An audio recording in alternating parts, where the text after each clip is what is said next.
Hello everyone, welcome back to our channel Login 8. In this video, I will guide you on how to change voice in Bigo Live. So if you also want to change voice in Bigo Live, this video is just for you. Follow the simple steps and you'll be able to do it. So first of all, what you have to do is launch open Bigo Live application.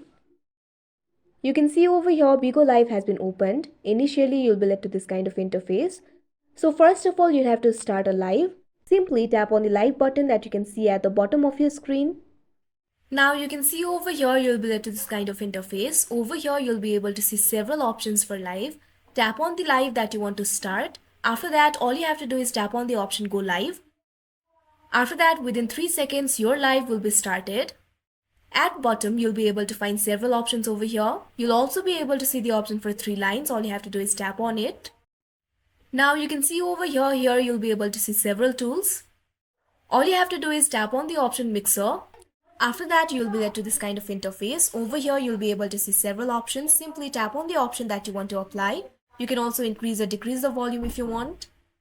Now simply go back. After that, your voice will be changed. So that is how you change voice in Bigo Live. I hope you found this video helpful. Thank you for watching. Make sure to like, share and subscribe to our channel.